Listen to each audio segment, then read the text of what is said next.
How's everyone doing? Today I have a horror Blu-ray and DVD collection update with 5 pickups. And if you've seen any of these, definitely let me know what you think of them. And let me know which one of these is your favorite. Leave me those comments down below.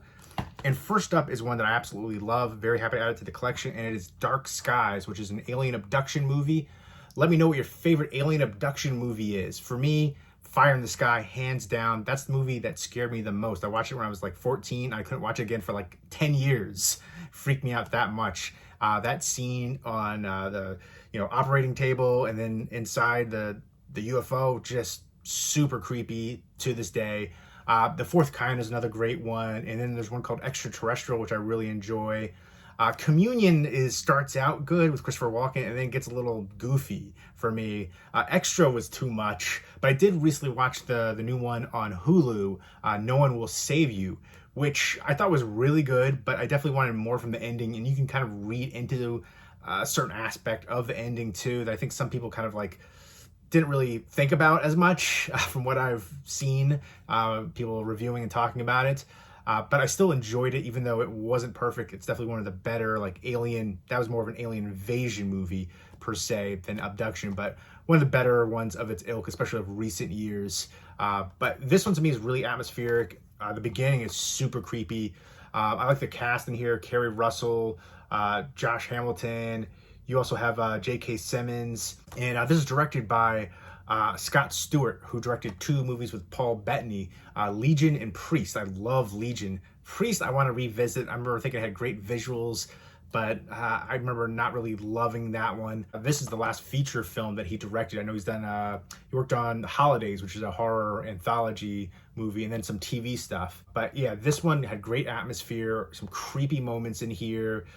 This family that suddenly these weird things are happening to them. Things are all moved around, birds hitting the windows and stuff, all of these weird phenomena. And then they figure out what's going on and they're trying to keep their family safe and trying to get to the bottom of why this is happening. And as the movie progresses, the kind of story unfolds a little bit of why this is happening to them in particular. My one criticism about it was the ending. I didn't really love how that played out. I wanted more from that aspect. But I thought the cast was great. Kerry Russell is awesome, aging like fine wine. She was great in the TV show The Americans. Love that one for Cold War era espionage.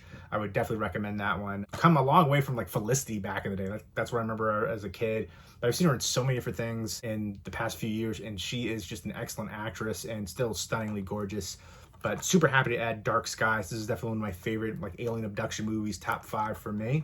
Next up is Night of the Scarecrow. This is a Scarecrow horror movie about, I think, like a warlock. Soul is freed, essentially, and it goes into this body of like a scarecrow, and it's killing people.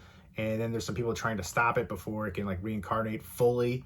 I remember seeing this a while ago, and I remember hearing people like loving this one.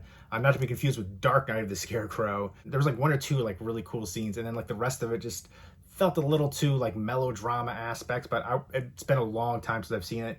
It's from 1995. This is an Olive Films release. This is like crazy out of print. Well, I looked up on Amazon, and there's like a merchant seller. Like the cheapest one is $150. So I was like, holy moly. And then I looked it up on eBay. The ones that actually sold, the last 4 ones, were all $60. So $60 is what this goes for. More than I think it's worth from what I can remember anyways. Let me know what your favorite Scarecrow horror movie is. There's not that many out there, and it feels like there should be more. Scarecrows is one of the better ones. And then I would say Husk is the very best one. I never hear anybody talk about that one. I've mentioned it a few times on my channel. I picked up the import Blu-ray of it not too long ago. I think it was a German one. It's region free, got it off of eBay. But that one deserves a Blu-ray release here in the US. I know it has a DVD release, but Husk is super good. The best Scarecrow horror movie out there, in my opinion. Love the heck out of that one. And let me know what the rarest movie you have in your collection is.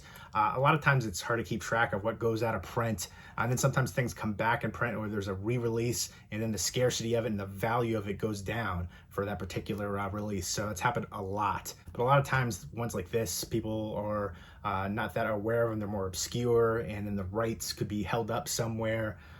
So to get something like this, it's definitely hard to come by. Looking up on eBay, I don't think there's anything currently. It's all like Dark Night of the Scarecrow, and then like all of the ones, they all sold for the same price, several different listings. So there is a market for this one, an audience too. But yeah, I don't remember loving it, but I remember there was like a couple really cool scenes and just wanting to revisit it for a while. So happy to get this one for a fair price. And I don't know what happened to Olive Films.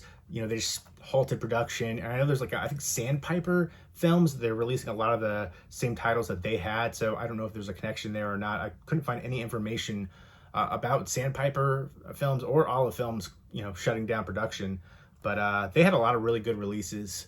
So there we go. There is Night of the Scarecrow.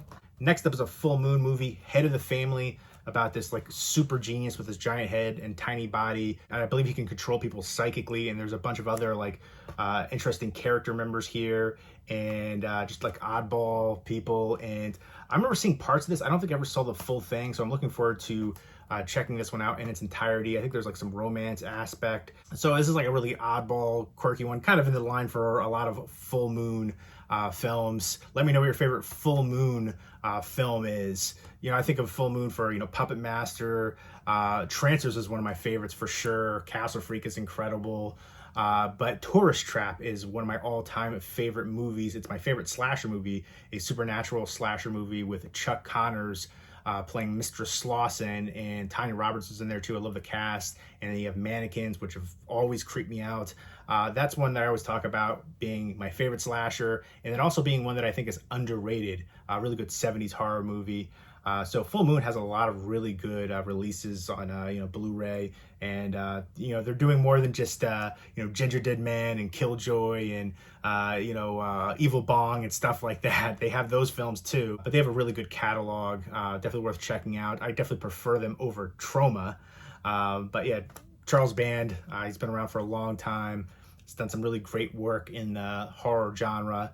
So I'm always willing to check out anything from Full Moon. Next up is a DVD compilation set right here. Strange Things 11 movie collection. Obviously the design right there, the font, the look is trying to capitalize off of Stranger Things, the TV show. When are we going to get the next season of that? It's so interesting to see, you know, when those kids started and now they're adults. You know, it's mind-blowing.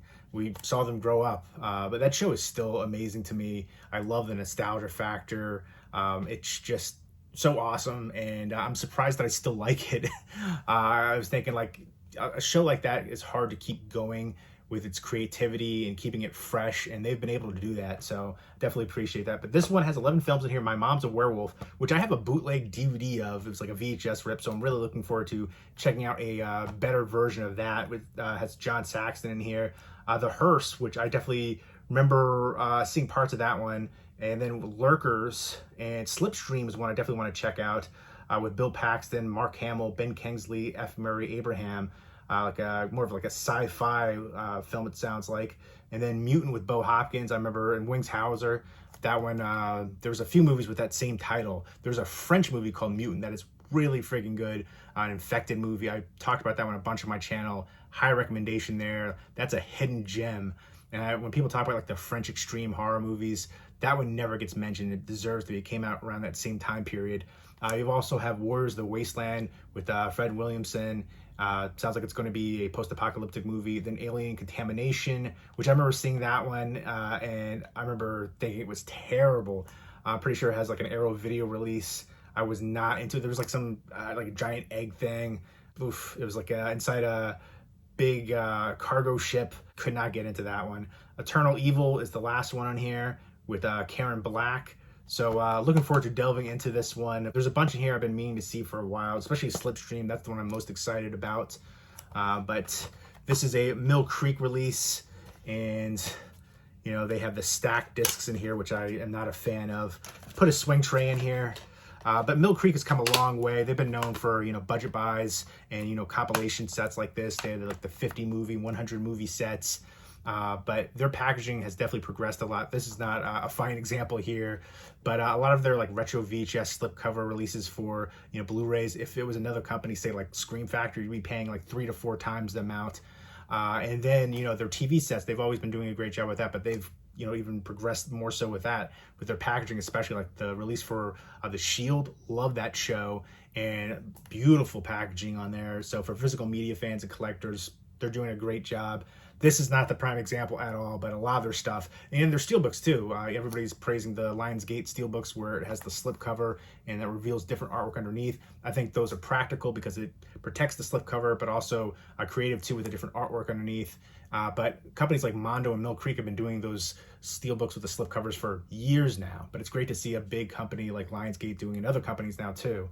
But happy to get this one. And then last but certainly not least is The Breed.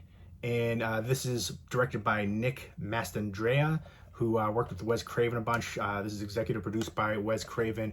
This is essentially a ripoff of the movie The Pack from the 70s, which I believe is actually getting a Blu-ray release coming up soon, which I'm really excited for that. I remember loving The Pack growing up as a kid. I have a bootleg of that too. And then I think it ended up getting an official DVD release, which I picked up. But yeah, that's what I remember watching a lot as a kid, where you're on this island and these dogs are attacking people, just a pack of them.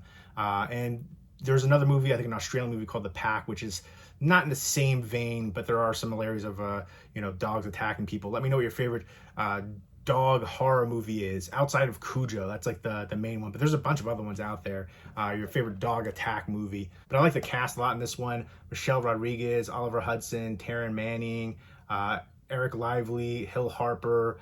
Again, it's a ripoff of The Pack. It's just, I think the dogs are like genetically engineered. They're on an island, a group of friends, and then the dogs start attacking people and they have to fight to survive. I always love this one. It got a lot of negative reviews, but I always had a good time with it. I had good thrills. I like the cast, the chemistry, and the cinematography, the setting for it too. The dogs were awesome. Definitely a fan of this one, even though I'm mad that it's a ripoff and it was never like, it's essentially like a remake of The Pack, but it never gave credit to The Pack. And so that always annoyed me because I was a fan of that one since I was a kid. But some special features on here too. And this is a steelbook, DVD steelbook. Like I said, I'm a fan of this one, so I wanted to get the steelbook. I do want to pick up the Blu-ray for it too. I think that from what I remember reading, the transfer wasn't great, but there was some interior artwork. But this is one that I've always loved, so happy to add the DVD steelbook to my collection. Again, I know some people don't buy DVDs because they're Blu-ray elitists. For me, I don't care. If it's a movie that I love and has a cool release like this, I'll pick it up. And a lot of movies don't have Blu-ray releases still. So if I want to see a movie and I'm a physical media collector and fan, I will pick it up on DVD. But I digressed. End mini rant. Those are the 5 horror pickups on Blu-ray and DVD. Let me know what you think of them if you've seen them, and let me know which one of these is your favorite. Leave me those comments down below, and I hope everybody's doing well. Take care and keep it spooky.